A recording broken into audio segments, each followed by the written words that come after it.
what not to do when first starting your coaching business.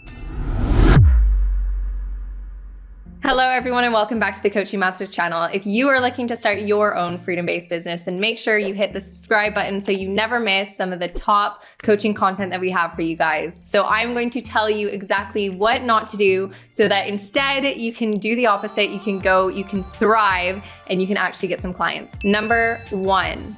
Waiting for people to reach out for you.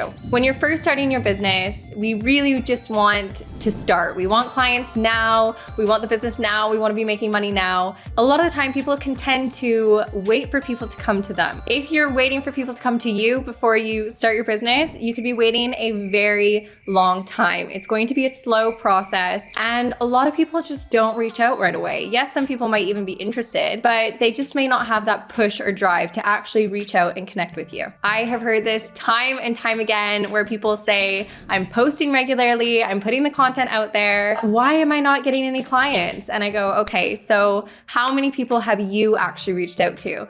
And a lot of the time, it isn't a lot, if any, or maybe they've reached out to a handful of people. Now, when we're first starting out, especially, this is not the way to do it. We want to be doing a bunch of outreach. We want to be engaging with our audiences. And the best way to get your first client is to reach out and get them on a call. So, what do you need to do? If you are that person that is just hanging back, waiting for everything to come to them, then it's time to make a change. If you really want to be successful, it's time to play an active role in going out there and getting clients. I know that when I first got my first client, I reached out to a bunch of people, told them that I thought we would be a great fit to work together, and asked if they wanted to jump on a call. I didn't wait for people to come to me. I had people that were interested in what I was doing, but I had to take that initiative to get someone on a call and then book them as a client. And it's going to be the same for you. How do you actively go out to get clients? You can search where your clients are at, and you can direct message them on social media. Now, this is a really great way to get clients. You can also engage with people who are engaging with you. So if you put out a story and you ask a question about a problem area that your niche would have and you get engagement from it, reach out to those people. Reach out to the people that are having problems, and again, direct message them, ask them what the problem is, and get them on a call. You can also do this with the people who engage on your posts. So if you have someone new that's engaged on your post or has engaged on a reel, then reach out to them, and same thing. You can thank them for engaging with you and try to see where they're at and get them on a call. You can also do this with new followers. Maybe you thank everyone that follows you and try and engage them in a conversation to, again, see if you can get them on a call. And this way, you are no longer playing a passive role in getting clients, but you are actively engaging so that you are way more likely to book someone on a call, get them as a client, get that money, and there you go, you have your first paying client. Now, I know what you're thinking. I bet you're thinking, oh, I don't want to reach out to people. I don't want to engage. I just want people to come to me. And the thing is that they probably will eventually as you build up, but you can't just be putting content out there. You need to be actively engaging them and trying to get them as a client yourself. Be an active role player in generating clients for yourself. If you just leave it up to chance, you could be waiting a very long time. So it's way better.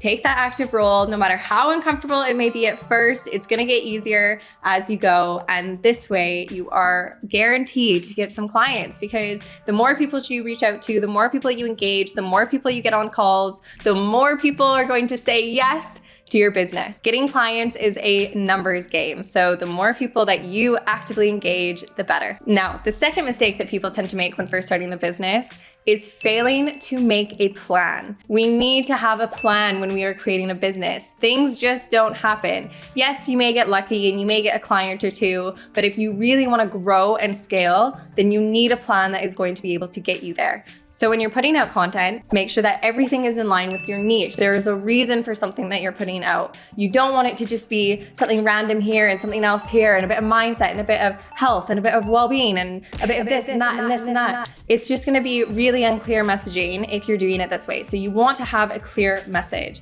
and this comes with having a plan. So make sure you start to think why you are posting the things that you are posting.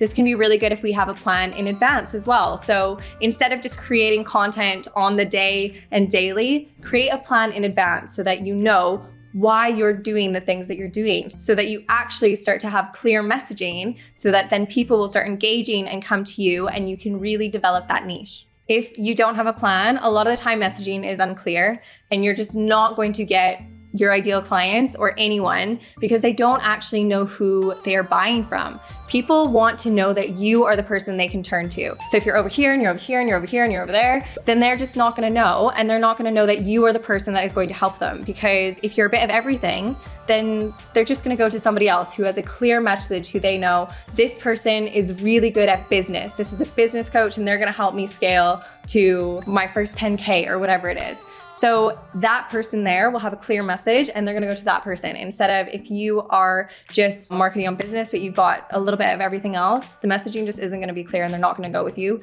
because there's somebody else that they think is an expert who's going to be better suited to help them on their journey. Having a plan as well helps you to stay consistent. We need to be consistent with things that we're doing. Consistency is key to helping you be sustainable and to helping you continue growing. The more consistent you are, the more people you are likely to attract. So make a clear plan, make your messages clear, know what you are doing each month ahead of time, so that then your job, if it's really clear, is going to be really easy. The third mistake that people tend to make when first starting their business is that they don't ask for help. Never be afraid to ask somebody for help. Trying to do it alone means that you're just going to be wasting a lot of time. If you're not sure what you're doing and you're brand new to business and you're just trialing things, you could be saving so much time by asking for help by someone who has done it before. They are going to know the things that have worked for them. They're going to know the process, the strategy, everything that they have done, and the mistakes that they have made. So instead of you going on to make those same mistakes, you can ask somebody for help, ask somebody for their advice,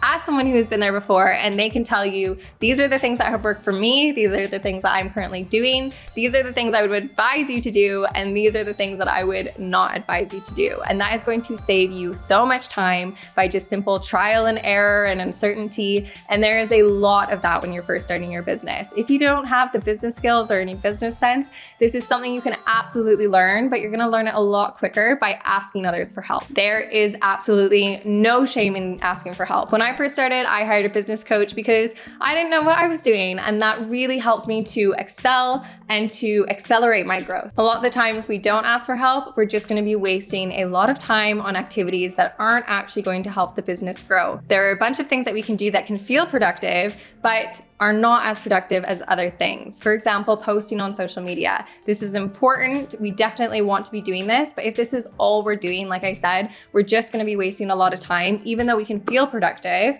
we're not going to be making the best use of our efforts. We want to make sure that we are being productive in everything we do, and asking for help, asking for advice from someone who has done it before can be the best thing to help you through this process. The fourth mistake that people make when trying to start their coaching business is being a perfectionist. If you are a perfectionist, you need to cut that. Your business is going to be really challenging and slow growing if you keep up that perfectionism. Why? Because you're not going to get things done. You're going to want everything to be perfect. And so instead of starting, and even if you start, redoing it over and over and over again until you decide that you're not going to release the thing that you've been working on for 8 hours, 2 days, a week, because it's just not quite right.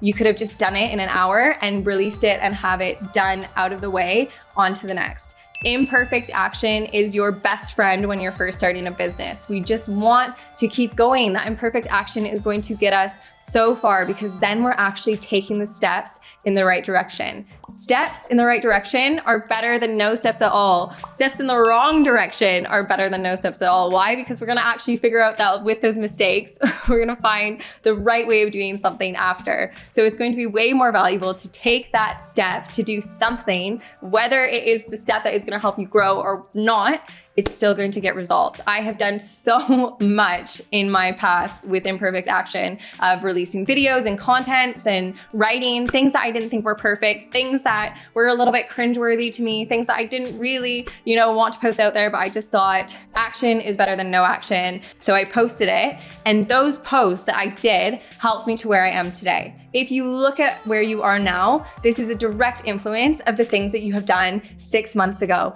a year ago. It takes time, it takes consistency, and it takes taking those action steps. If you do not do this, then you are going to be really slow in getting results, because you're just not going to get anything done. You're going to be stuck with where you are because you are so obsessed with having the perfect post, the perfect advertisement, the perfect whatever it is, that eventually nothing ends up getting done. We are always 10 times harder on ourselves than other people. So the things that we think are awful and cringeworthy and that we don't want to release to the public, a lot of people will look at those things and go, wow, that's impressive. Wow, look at her. She's doing amazing things. Look at that vulnerability. Look at that bravery. That's incredible that she did that. Oh, that video was so funny. It was so great. I loved her energy. And you're sitting there judging everything about it. You're going, oh, it was awful. I hated it. I messed this up. I messed that up. Whatever it is, a lot of people are going to see your imperfections and really admire them and connect with them because nobody is perfect. So don't try to be. Don't get the perfect piece of work out there. Just take action and get started, and you're gonna get so much further. And the final mistake that people make is advertising to everyone. If you are marketing to everyone, you are marketing to no one, okay? I know that as coaches, a lot of us wanna go out there, we wanna help as many people as we can, we wanna help everyone, and that is so great, that is so inspirational, but you are just not going to be able to attract anyone because they're not going to know who your market is. So like I said, our messaging needs to be really clear. We need to have someone in mind that we are marketing to. What is our niche? What is our target market? If we have those things in mind, our messaging is clear. We know the problem we're trying to solve. We know the people we are marketing to, and we know their specific pain points so that we can market those, we can give the solution, and we are going to get results. If you are marketing here and there and over here, and you want to help someone with everything, you are not going to get results because your messaging is going to be all over the place. Again, people aren't going to know who you are trying to help, and you are just not going to get any clients. When all of that is clear, your target market, your niche, your marketing, everything lines up to that one person. I always say, think of one person. Think of that one person that you want to help in your ideal niche, in your target market. Think of them and target everything to that one person. Write to that person, send videos to that person, create for that person, give them the tools that they need. And that is really, really going to help for clarity. And that is how you get clients. This shows that you know what you're talking about. This shows that you understand this person's problem and they trust you and believe that you are the person that is going to get them the results that they need. They know that you are the expert of this area and they're going to buy from you. So those are the 5 mistakes that people make. Don't be one of them. Do the things that I've suggested in this video and you are going to get so much further, so much faster than if you do these mistakes. So be different than those that are starting business. Follow this advice and I guarantee you're gonna have some incredible results. Remember, above everything, just start. Sit down, plan it out. Who are you helping? What is their problem? What is the solution? What do you solve? And then just start. Get those action steps, take them. It does not need to be perfect. Ask for help and don't wait for people to reach out for you. Take control. This is your life. If you've got a problem to solve, go out there and solve it, okay? Thank you guys so much for joining me in this video and make sure to hit that like button if you enjoyed what you have seen, and I cannot wait to see you in the next video very soon.